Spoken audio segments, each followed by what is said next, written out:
Today's video is about the filter in curves and membranes, or more specifically, the membranes part.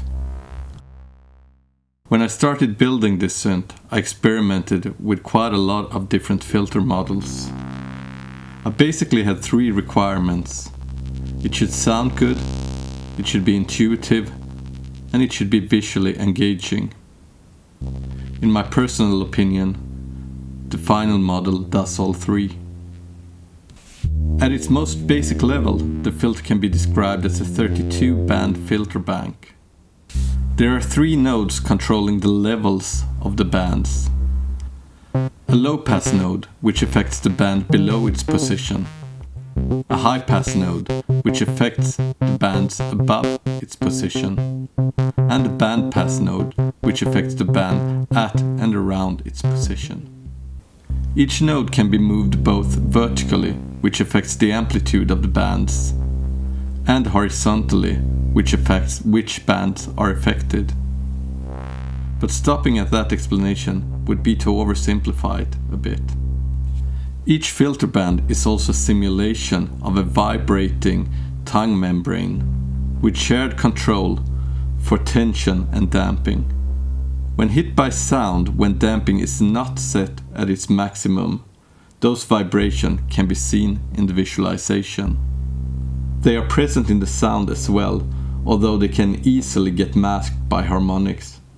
Even so, they contribute an important part of the synth's character. So, let's look at how to make the quirks of the model as audible as possible. We'll start with a waveform that carries as few harmonics as possible. Well, a sine wave. With no damping, fairly narrow widths for the filter nodes and medium and phases. With that we can bring out a noisy texture. I have a small confession here. That noise is actually a bug. I tried to save CPU cycles by not constantly recalculating the filter model when the nodes were static, because I thought it could save a bit of CPU load. But I liked the sound of that bug, so I kept it in.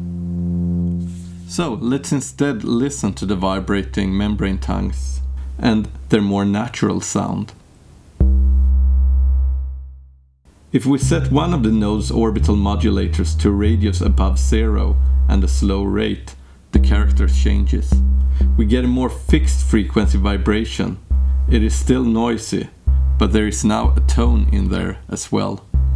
As we change tension, we can move that frequency up and down.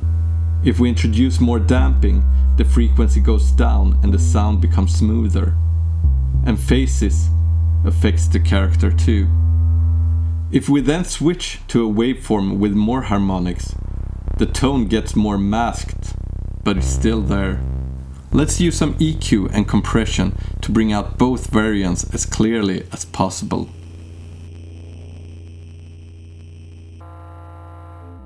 Just for transparency, I'm using Logic's standard compression with the preset VCA Smash, and on the EQ I am simply boosting the high frequencies. With no orbital modulation active, we get a very electric kind of sound. With orbital modulation active, the sound becomes more bell-like.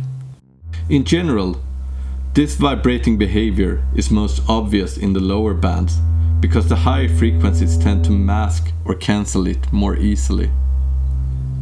That masking and accentuation is not linear across the bands, so by moving the amplitude up and down, you can hear the behavior change. Once you learn both to listen for it and to control it, you start to notice that even at maximum damping, it is still doing something to the sound. It forms an important part of the character of curves and membranes.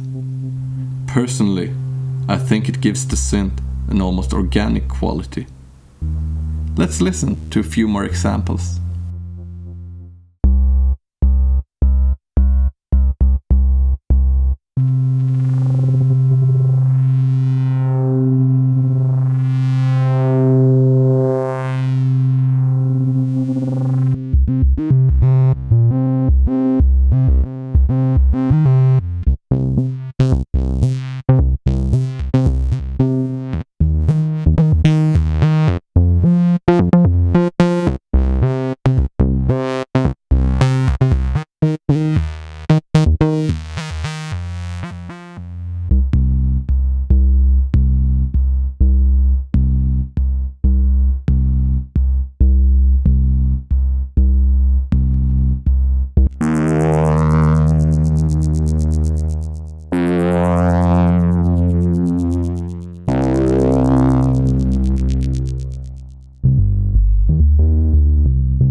If you want to know more, check out unusable.net for more information. Thanks for watching.